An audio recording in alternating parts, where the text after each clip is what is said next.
मैं संजीव कुमार आप सभी का अपनी पाठशाला में स्वागत करता हूं। आज की इस वीडियो में हम कवर करेंगे बिहार विद्यालय परीक्षा समिति द्वारा इंटरमीडिएट परीक्षा 2023 के लिए भूगोल के जारी किए गए मॉडल पेपर की। इस मॉडल पेपर के सभी प्रश्नों को हम एक एक करके फुल डिस्क्रिप्शन के साथ उसके सटीक आंसर के साथ आपको हम बताएंगे, जिसका सब्जेक्ट कोड है 323 सब्जेक्ट कोड को आज हम लोग देखेंगे। और जैसा कि आप सभी जानते हैं कि इसके सभी मॉडल पेपर के सभी प्रश्न जो है ना बेहद ही महत्वपूर्ण हैं। इसको बोर्ड के एग्जाम में यानी इस मॉडल पेपर से बहुत सारे प्रश्न सीधे सीधे हूबहू उठा कर रख दिए जाते हैं, या इन प्रश्नों को थोड़ा सा उलट फेर करके इसको रखा जाता है, या फिर इस टॉपिक से रिलेटेड जो भी क्वेश्चन होंगे वही होंगे, ठीक ना। तो इसलिए सभी प्रश्न बेहद ही महत्वपूर्ण है, इसलिए वीडियो में अंत तक बने रहिए, क्योंकि मैं आपको सबसे सटीक आंसर देने जा रहा हूं, ठीक है। तो जैसा कि आप सभी जानते हैं कि जो क्वेश्चन को दो भागों में बांटा गया है। एक सेक्शन ए होगा, एक सेक्शन बी होगा। सेक्शन ए में 70 ऑब्जेक्टिव प्रश्न पूछे जाएंगे, जिसमें से आपको मात्र 35 का ही जवाब देना है। दूसरा सेक्शन जो होगा, दूसरे सेक्शन में दो प्रश्न होंगे, दो प्रकार के प्रश्न होंगे। एक होगा लघु उत्तरीय, दूसरा होगा दीर्घ उत्तरीय। लघु उत्तरीय 20 पूछे जाएंगे, जिनमें 10 का उत्तर देना है, और दीर्घ उत्तरीय 6 पूछे जाएंगे, जिसमें से आपको 3 का ही जवाब आपको देना है। तो वीडियो में अंत तक बने रहिए। आपसे आग्रह है कि जब आप चैनल को सब्सक्राइब कर दीजिए, ताकि नए नए नोटिफिकेशन आपको मिल सके। चैनल को बेल आइकन को दबा दीजिए और वीडियो को लाइक और शेयर करिए। मैंने इस चैनल पे हिस्ट्री, पॉलिटिकल साइंस और होम साइंस के मॉडल पेपर का आंसर की सबसे सटीक आंसर की का वीडियो अपलोड है। उसका लिंक जो है ना डिस्क्रिप्शन बॉक्स में दिया जा रहा है, वहाँ से उन सभी वीडियो को आप देख सकते हैं। तो चलिए शुरू करते हैं देर किए बिना। जल्दी से आप लोग एक लाइक का बटन दबा दीजिए और अपने दोस्तों तक शेयर कर दीजिए। तो चलिए, आज का पहला प्रश्न है सेक्शन ए का वस्तुनिष्ठ प्रश्न कि डोभर पतन है।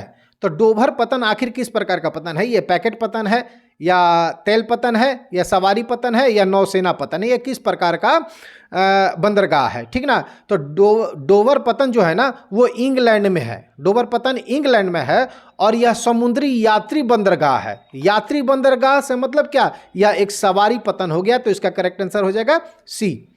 आगे बढ़ेंगे। अगला प्रश्न कहता है कि निम्न में से कौन धार्मिक नगर नहीं है? तो कौन सा धार्मिक नगर नहीं है? बनारसी तो आप जानते हैं कि जब भारत का यह धार्मिक राजधानी के रूप में जाना जाता है। जगन्नाथपुरी ये भी एक धार्मिक नगर है। मक्का भी एक धार्मिक नगर है, लेकिन मुंबई एक धार्मिक नगर नहीं है। इसको हम लोग आर्थिक राजधानी के रूप में जानते हैं, तो ये धार्मिक नगर नहीं है, ठीक ना। तो इसका करेक्ट आंसर हो जाएगा डी।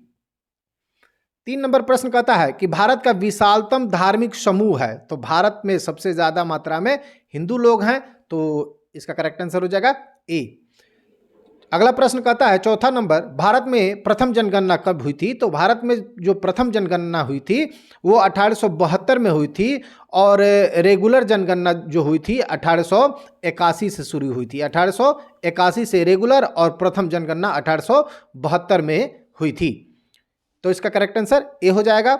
आगे बढ़ेंगे। अगला प्रश्न कहता है 5 नंबर, निम्न राज्यों में से किसमें जनसंख्या घनत्व सर्वाधिक है? तो आप सभी जानते हैं कि जब बिहार की जनसंख्या जो है ना, बिहार का जनसंख्या घनत्व सबसे अधिक है, जो है 1106 प्रति वर्ग किलोमीटर 1106 बिहार का जनसंख्या घनत्व है, जो कि पूरे भारत में सबसे अधिक है। तो करेक्ट आंसर इज बी। 6 नंबर प्रश्न कहता है कि निम्न नगरों में से कौन नवीन पुष्प कहलाता है? तो नवीन पुष्प अदीस अबाबा को कहते हैं। तो इसका करेक्ट आंसर डी। पैट्रिक गिडीज का संबंध है। तो पैट्रिक गिडीज का जो संबंध है, यह एक नगर योजनाकार थे। कौन थे? नगर योजनाकार थे, और शहरों की व्यवस्थागत निर्माण की योजना जो बनाने वाले थे, ठीक ना। तो इसलिए इसका जो करेक्ट ऑप्शन होगा, सन्नगर से भी नहीं होगा, गांव से भी नहीं होगा, मेगालोपोलिस से भी नहीं होगा, इनमें से कोई नहीं इसका ऑप्शन हो जाएगा, ठीक ना। तो इसका करेक्ट आंसर हो जाएगा डी। भारत में स्त्री प्रवास का मुख्य कारण, स्त्री प्रवास का मुख्य प्रवास का मतलब होता है कि एक जगह से दूसरे जाकर बस जाना। तो स्त्री प्रवास की बात कर रहा है कि जब, तो समझिए कि जो उसका जब विवाह हो जाता है तो एक जगह से दूसरी जगह जाकर वो बस जाती है, तो विवाह इसका मुख्य कारण है। तो करेक्ट आंसर हो जाएगा बी। 9 कहता है कि निम्न राज्यों में से किसकी साक्षरता दर सबसे अधिक है। तो आप सभी जानते हैं कि जो केरल एक ऐसा राज्य है जिसकी साक्षरता दर सबसे अधिक है। तो करेक्ट आंसर हो जाएगा बी। और सबसे कम साक्षरता दर अगर किसी के है तो वो हमारे बिहार की है। ये बड़ी दुर्भाग्य की बात है। तो इसका तो करेक्ट आंसर बी हो जाएगा और सबसे कम साक्षरता दर बिहार की है। 10 नंबर प्रश्न कहता है बिहार निम्न में से कौन छावनी नगर है। छावनी नगर है अंबाला। छावनी नगर है अंबाला। तो करेक्ट आंसर इज सी। 11 कहता है निम्न में से कौन शैक्षणिक नगर है। तो शैक्षणिक नगर कौन है। पिलानी भी शैक्षणिक नगर है, अलीगढ़ मुस्लिम विश्वविद्यालय है वहाँ पे, रुड़की भी शैक्षणिक नगर है, यानी तीनों के तीनों शैक्षणिक नगर हैं। तो इसका करेक्ट आंसर हो जाएगा डी। जल्दी से बच्चों दोस्तों वीडियो को लाइक कर दीजिए, एक लाइक बटन दबा दीजिए और अपने दोस्तों तक इसको शेयर कर दीजिए। और अभी तक अपने चैनल को सब्सक्राइब नहीं किया है तो चैनल को सब्सक्राइब कर दीजिए। चलिए अगला प्रश्न है 12 नंबर, लिवेरिका का संबंधित है। लिवेरिका क्या है। तो लिवेरिका जो है ना कॉफी से संबंधित है। तो इसका करेक्ट आंसर हो जाएगा बी। 13 नंबर से कहता है कि सोयाबीन का उत्पादन में अग्रणी राज्य कौन सा राज्य है भारत का जो सबसे अधिक सोयाबीन का उत्पादन करता है। तो वो है मध्य प्रदेश। तो इसका करेक्ट आंसर हो जाएगा ए। कहवा उत्पादन में अग्रणी राज्य, तो कहवा के उत्पादन में अग्रणी राज्य जो है ना वो कर्नाटक है। तो इसका करेक्ट आंसर हो जाएगा ए। चाय के उत्पादन में अग्रणी राज्य, तो चाय के उत्पादन में अग्रणी राज्य जो है वो है असम। तो करेक्ट आंसर इज डी। अमन तथा बोरो संबंधित, तो अमन और बोरो संबंधित है चावल से। इसको थोड़ा सा समझने का प्रयास करें हम कि पश्चिम बंगाल के जो किसान है ना साल भर में चावल की 3 फसलों का उत्पादन करते हैं और इसी को 3 फसलों को ही हम लोग औस, अमन और बोरो के नाम से जानते हैं। औस, अमन और बोरो, ठीक ना। तो अमन और बोरो यहां पूछ रहा है तो इसका संबंध चावल से है। 17 नंबर प्रश्न कहता है पर्यावरण सुरक्षा अधिनियम कब लागू किया गया था। तो ये लागू किया गया था 1986 में। तो correct answer is a. 18 number प्रश्न कहता है इनमें से कौन मैग्नीज उत्पादन में अग्रणी है। तो मैग्नीज के उत्पादन में अग्रणी राज्य जो है ना वो मध्य प्रदेश है। लेकिन अगर भंडारण की बात करें, उत्पादन में तो मध्य प्रदेश है लेकिन भंडारण की बात करें तो सबसे अधिक भंडार जो है ना वो उड़ीसा में पाया जाता है। इसको भी आप निश्चित रूप से याद रखेंगे। हो सकता है प्रश्न आपको एग्जाम में पूछ दे, यहाँ पूछ रहा है उत्पादन, एग्जाम में पूछ दे कि जब भंडारण किस में अधिक है। तो दोनों को आपको याद रखना होगा, ठीक ना। तो आगे बढ़ेंगे। 19 नंबर प्रश्न कहता है काकरापाड़ा किस राज्य में है। तो काकरापाड़ा जो है ना वो गुजरात राज्य में है। तो correct answer is a. Nanaura प्रसिद्ध है। ननौरा किस लिए प्रसिद्ध है। तो ननौरा जो है ना वो नाभिकीय ऊर्जा संयंत्र के लिए प्रसिद्ध है जो कि उत्तर प्रदेश में स्थित है। तो करेक्ट आंसर इज सी। 21 नंबर प्रश्न कहता है कि इनमें से कौन थोरियम उत्पादन में अग्रणी है। तो थोरियम उत्पादन में जो अग्रणी राज्य है वो है केरल, ठीक ना। केरल, भारत में मात्र केरल ही एक ऐसा राज्य है जहां थोरियम पाया जाता है। तो इसका करेक्ट आंसर हो जाएगा सी। मुंबई हाई क्या है। तो मुंबई एक पेट्रोलियम क्षेत्र है, ठीक ना, पेट्रोलियम खनन क्षेत्र है। तो इसका करेक्ट आंसर हो जाएगा बी। मणिकरण प्रसिद्ध है। तो मणिकरण क्यों प्रसिद्ध है। तो मणिकरण भूतापीय ऊर्जा के लिए प्रसिद्ध है। तो इसका करेक्ट आंसर हो जाएगा ए। बाबा बुदुन की पहाड़ियाँ प्रसिद्ध है। तो बाबा बुदुन की पहाड़ियाँ जो है ना वो दो चीज़ों के लिए फेमस है। एक है कॉफ़ी उत्पादन के लिए और एक है लौह ऐसक के लिए। तो यहाँ पे हमारे ऑप्शन में लौह ऐसक के लिए है तो लौह ऐसक पर क्लिक करेंगे। अब दोनों को आपको याद रखना है, हो सकता है आपको पूछ दे, ठीक ना। तो कॉफ़ी उत्पादन के लिए भी फेमस है और लौह ऐसक के लिए भी प्रसिद्ध है। आगे बढ़ेंगे। 25 नंबर प्रश्न कहता है निम्नलिखित में से कौन चीनी उत्पादन में अग्रणी राज्य है। तो पहले उत्तर प्रदेश अग्रणी राज्य हुआ करता था चीनी उत्पादन में, लेकिन अभी वर्तमान में महाराष्ट्र ने उत्तर प्रदेश को पीछे छोड़ दिया है। तो इसका करेक्ट आंसर हो जाएगा ए। आगे बढ़ेंगे। 26 नंबर प्रश्न कहता है निम्न में से कौन सा इस्पात संयंत्र कर्नाटक में है। तो कर्नाटक में कौन है। तो कर्नाटक में भद्रावती है। तो इसका करेक्ट आंसर हो जाएगा सी। आगे बढ़ेंगे। अगला प्रश्न कहता है 27 नंबर बड़ौदा किस राज्य से संबंधित है। तो बड़ौदा गुजरात से संबंधित है, ठीक ना। तो इसका करेक्ट आंसर हो जाएगा ए। अगला प्रश्न कहता है 28 नंबर कि ब्रंटलैंड रिपोर्ट संबंधित है। तो ब्रंटलैंड जो रिपोर्ट है वो सतत विकास से संबंधित है, तो इसका करेक्ट आंसर हो जाएगा ए। हरिके बांध किस राज्य में है? जो हरिके बांध है ना वो पंजाब में स्थित है, ठीक ना। और यह उत्तरी भारत का सबसे बड़ा वेटलैंड भी है। उत्तरी भारत का सबसे बड़ा वेटलैंड की अगर नाम पूछे तो वो है हरिके बांध और ये पंजाब में स्थित है। आगे बढ़ेंगे, 26 नंबर प्रश्न कहता है कि भारत में पहली रेल किस मार्ग पर चली थी? तो आपको याद ही होगा कि 1853 में पुणे मुंबई से लेकर थाने तक जो रेल चली थी वो सबसे पहली रेल चली थी, तो इसका करेक्ट आंसर हो जाएगा ए। भारत में जलवायु परिवहन कब वायु परिवहन कब शुरू हुआ? तो वायु परिवहन जो है ना वो 1911 में शुरू हुआ था और ये हुआ था दिल्ली से लाहौर। और आपको जानकर आश्चर्य होगा कि वहीं टाटा जो थे ना, रतन टाटा अभी वर्तमान में है और वो उनके पिताजी का नाम था जमशेद सिंह टाटा, उन्हीं का ये एयरलाइंस था जो आज फिर उन्होंने ही इंडियन एयरलाइंस को खरीद लिया है, ठीक ना। तो इसका आंसर हो जाएगा 1911।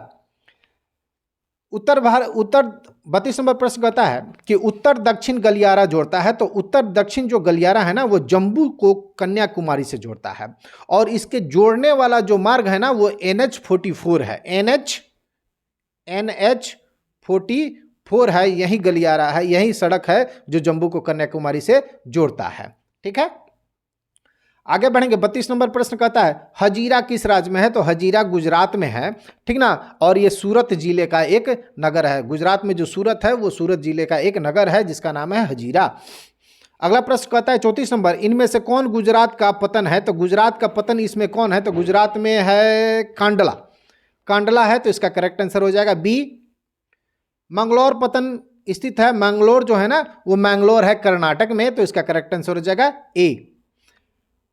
36 नंबर प्रश्न कहता है कि भारत के अधिकांश विदेशी व्यापार का वहन होता है। तो भारत का अधिकांश जो विदेशी व्यापार होता है वैसे तो वायु मार्ग से भी होता है और समुद्री मार्ग से, लेकिन सबसे अधिक अगर होता है तो सबसे अधिक समुद्री मार्ग से होता है, क्योंकि वायु मार्ग कॉस्टली पड़ता है, महंगा पड़ता है, लेकिन समुद्री मार्ग सस्ता पड़ता है, ठीक ना। तो इसलिए सबसे ज़्यादा विदेशी व्यापार समुद्री मार्ग से ही किया जाता है। करेक्ट आंसर इसका हो जाएगा सी। 37 नंबर प्रश्न कहता है शहरी ध्रुव कोहरा किस प्रदूषण से होता है? तो शहरों में जो कोहरा होता है वो वायु प्रदूषण के कारण होता है, तो करेक्ट आंसर इज बी। 38 नंबर प्रश्न कहता है हीराकुंड परियोजना किस नदी पर स्थित है? तो हीराकुंड जो परियोजना है वो महानदी नदी पर स्थित है और यह उड़ीसा राज्य में है और इसको बनाया गया था 1957 में। इसको कब बनाया गया था हीराकुंड को? 1957 में। और ये जानकर आपको आश्चर्य भी होगा कि यह संसार का सबसे बड़ा, भारत का नहीं, संसार का सबसे लंबा और बड़ा परियोजना है, ठीक ना। तो आगे बढ़ेंगे, निम्नलिखित में से कौन भारत का सूखा प्रवण राज्य है? तो सूखा प्रवण जो राज्य है ना वो गुजरात है, ठीक ना। तो correct answer is Gujarat, C. 40 नंबर कहता है कि मक्का की पेटी कहाँ है? तो मक्का की पेटी संयुक्त राज्य अमेरिका में है, तो करेक्ट आंसर इज ए। रुको और जाओ निश्चयवाद का दूसरा नाम क्या है? तो रुको और जाओ का निश्चयवाद का दूसरा नाम जो है ना वो नौ निश्चयवाद है। नौ निश्चयवाद, याद रखिएगा, कंफ्यूज नहीं होइएगा, नौ निश्चयवाद, तो करेक्ट आंसर इज सी। 42 नंबर प्रश्न कहता है निम्न में से कौन सामाजिक भूगोल की उपशाखा नहीं है? तो सामाजिक भूगोल की उपशाखा चिकित्सा भूगोल नहीं है, तो करेक्ट आंसर इज बी। 43 नंबर प्रश्न कहता है जनसंख्या परिवर्तन का घटक कौन है? तो जनसंख्या, सीधे जानिए कि जनसंख्या किससे किससे परिवर्तन हो सकता है। जन्म होगा तो संख्या परिवर्तन होगा, मृत्यु होगी तो परिवर्तन होगा, प्रवास होगा यानी एक जगह से दूसरे जगह जाएंगे तब भी होगा, तो इसका करेक्ट आंसर हो जाएगा डी।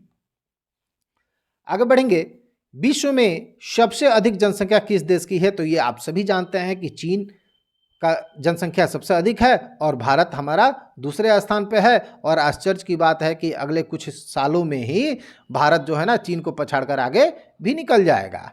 भले ही हम लोग विकास में आगे ना निकले, लेकिन जनसंख्या में हम चीन को पछाड़ने वाले हैं। चलिए आगे बढ़ेंगे, 45 में इनमें से विकास का संबंध किससे है? तो विकास का संबंध हमेशा घनात्मक परिवर्तन से होता है। घनात्मक परिवर्तन होगा तभी विकास होगा, ठीक ना। तो करेक्ट आंसर इज सी। प्रथम मानव विकास प्रतिवेदन कब प्रकाशित किया गया था? तो ये प्रथम मानव विकास प्रतिवेदन जो प्रकाशित किया गया था वो प्रकाशित किया गया था 1990 में। तो करेक्ट आंसर इज बी। निम्न में से कौन तृतीय क्रियाकलाप से संबंधित है? तो तृतीय क्रियाकलाप से संबंधित हो, खनन प्रथम क्रियाकलाप है, कुटीर द्वितीय है, खाद्य प्रसंस्करण ये भी द्वितीय है, सेवा तृतीय है। सेवा तृतीय है, तो करेक्ट आंसर हो जाएगा इसका सी। 48 नंबर प्रश्न कहता है इनमें से कौन पंचम क्रियाकलाप से संबंधित है? तो पंचम क्रियाकलाप से ये सभी संबंधित हो जाएगा, तो करेक्ट आंसर इज डी हो जाएगा। कोलखोज उदाहरण है, तो कोलखोज जो है ना एक सामूहिक कृषि है। सामूहिक कृषि है यानी पहले के दिनों में जब आप अपने दादाजी से पिताजी से बात करेंगे तो खेती होती थी ना, तो जैसे मेरा परिवार है और एक दूसरे का परिवार है, तो उसके परिवार के लोग मेरे यहाँ मेरे खेतों में काम करते थे और हम उसके खेतों में, तो ये सामूहिक कृषि यानी उनके खेतों में जो काम करने गए हैं वही लोग मेरे खेतों में आएंगे। तो ये कहने का मतलब एक दूसरे के साथ संगठन बना के कृषि जो है वो सामूहिक कृषि का है, तो उसी को कोलखोज कहा जाता है, ठीक ना। तो ये 49 नंबर प्रश्न का करेक्ट आंसर बी हो जाएगा। वेल्ड कहाँ स्थित है? तो वेल्ड है ना, वे जो वेल्ड है वो दक्षिण अफ्रीका में है, तो दक्षिण अफ्रीका सी, ठीक ना, correct answer is C. Video थोड़ा सा लंबा हो सकता है, वीडियो अगर अच्छा लग रहा हो, सटीक लग रहा हो तो निश्चित रूप से आप वीडियो को लाइक कर दीजिए, शेयर कर दीजिए, चैनल को सब्सक्राइब कर दीजिए। चलिए 51 नंबर प्रश्न कहता है अंगूर की खेती संबंधित है। तो अंगूर की खेती जो है ना वो भूमध्य सागरीय क्षेत्र में होती है, ठीक ना। भूमध्य सागरीय क्षेत्र में, भूमध्य सागरीय क्षेत्र आपको ध्यान में होगा कि जो विषुवत रेखा है, विषुवत रेखा के 5 डिग्री ऊपर उत्तरी अक्षांश में, 5 डिग्री नीचे दक्षिणी अक्षांश वाले पट्टी को हम लोग भूमध्य सागरीय क्षेत्र कहते हैं, और इसी में आपको अंगूर की खेती भी होती है, इसी में सदाबहार वन भी पाए जाते हैं।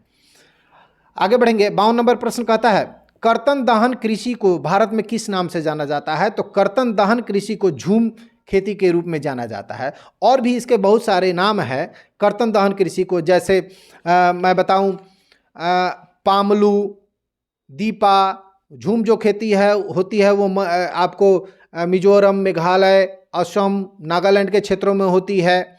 उसी प्रकार पामलू और दीपा जो है अंडमान निकोबार के क्षेत्र में होती है, पामलू मणिपुर के क्षेत्र में होती है। तो ये सब कर्तन दहन कृषि हैं। इसके कहने का मतलब कि जो छोटे छोटे पहाड़ी इलाकों में आप देखते होंगे कि जो छोटे छोटे जमीन पे ही खेती होती है वही है कर्तन दहन कृषि, ठीक ना। तो इसका आंसर हो जाएगा ए।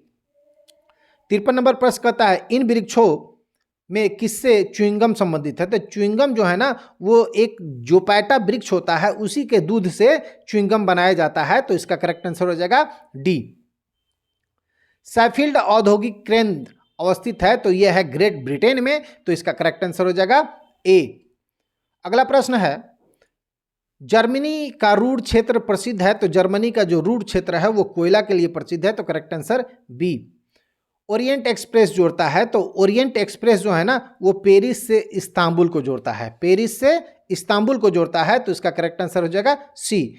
पनामा नहर की लंबाई क्या है? तो पनामा नहर की लंबाई जो है ना वो आपको 82 किलोमीटर है, 82 किलोमीटर। ऑप्शन में 82 किलोमीटर नहीं है, लेकिन इसकी जो लंबाई है 82 किलोमीटर है, चौड़ाई 90 मीटर है और गहराई 12 मीटर है। अब ऑप्शन में 82 नहीं मिल रहा है, तो उसके जो नियरेस्ट होगा उसी पे हम टिक करेंगे, तो यहाँ पे 72 नियरेस्ट होगा, तो section option number A correct answer होगा। आगे बढ़ेंगे। पनामा नहर जोड़ता है, तो पनामा नहर जो है ना वो बुआ आपको अटलांटिक महासागर को प्रशांत महासागर से जोड़ने का काम करता है, ये पनामा नहर, तो इसका करेक्ट आंसर बी हो जाएगा। आगे बढ़ेंगे। 59 नंबर प्रश्न कहता है पोर्ट सईद कहाँ है? तो पोर्ट सईद जो है ना वो मिस्र में है, तो करेक्ट आंसर हो जाएगा बी। भारत में जनसंख्या विस्फोट की अवधि क्या है? तो भारत में जनसंख्या विस्फोट की जो अवधि है ना, वो 1951 से लेकर 1981 तक है, क्योंकि इसमें जो है ना मृत्यु दर एकदम कम हो गया और जन्म दर बढ़ने लगा, जिसके कारण जनसंख्या में अचानक ही बहुत ज़्यादा वृद्धि हो गई। इसको ही जनसंख्या विस्फोट की अवधि कहते हैं, जो 1951 से लेकर 1981 तक है। चलिए आगे बढ़ते हैं। 61 नंबर प्रश्न कहता है, नहर के सहारे किस प्रतिरूप की बस्ती मिलती है? तो नहर जब होगा वो सीधा जाता है तो सीधा है कि लेकिन रैखिक मिलेगा, तो इसमें सोचने वाली बात क्या है? B, correct answer is B. अब कह रहा है 2011 की जनगणना के अनुसार भारत में लिंगानुपात क्या था? तो 2011 की जनगणना के अनुसार भारत का लिंगानुपात जो है ना, वो आपको 943 है, 943 है, तो करेक्ट आंसर इज सी। निम्नलिखित में से कौन ऑस्ट्रिया की राजधानी है? तो ऑस्ट्रिया की राजधानी आपको याद होगा कैनबरा है, ठीक ना, तो करेक्ट आंसर इज बी। रबड़ किस कृषि से संबंधित है? तो रबड़ की खेती जो है ना भूमध्य सागरीय कृषि से संबंधित है, तो इसका करेक्ट आंसर हो जाएगा ए। ग्रेट लैक्स जलमार्ग किस महादेश से संबंधित है? तो ग्रेट लैक्स जो जलमार्ग है ना, वो आपको संबंधित है उत्तरी अमेरिका से। कहां से? उत्तरी अमेरिका से, तो इसका करेक्ट आंसर हो जाएगा सी। 66 नंबर प्रश्न कहता है, दक्षिण अफ्रीका में कौन ओपेक का सदस्य नहीं है? तो दक्षिण अफ्रीका में नहीं है, तो वेनेजुएला जो है ना वो संस्थापक सदस्य है ओपेक का, ठीक ना, तो option number C is correct. 67 नंबर कहता है, निम्नलिखित में से कौन एक नगरीय समस्या है? तो नगरीय समस्या है, तो नगर में क्या क्या समस्या होते हैं? मलिन बस्ती होती है, पेयजल की कमी भी होती है, वायु प्रदूषण भी होता है, यानी इसका करेक्ट आंसर हो जाएगा डी। मेफिस किस नदी के किनारे है? तो मेफिस जो है ना वो मिसिसिपी नदी के किनारे है, तो correct answer is B. Kalahari मरुस्थल अवस्थित है, तो कालाहारी मरुस्थल कहाँ है? कालाहारी अफ्रीका में है, तो correct answer is B. Manipur की राजधानी कहाँ है? तो मणिपुर की राजधानी कहाँ है? आप इसका जवाब कमेंट सेक्शन में कमेंट करिए, ठीक है। वीडियो अच्छा लगा हो तो वीडियो को लाइक करिए, शेयर करिए, और यदि आपने अभी तक मेरे चैनल को सब्सक्राइब नहीं किया है तो प्लीज़ चैनल को सब्सक्राइब कर लें। इस पे सभी विषयों के मॉडल पेपर को कवर किया जा रहा है और सबसे सटीक आंसर के साथ कवर किया जा रहा है। फिर मिलेंगे अगले वीडियो में, तब तक के लिए जय हिंद, जय भारत, जय बिहार।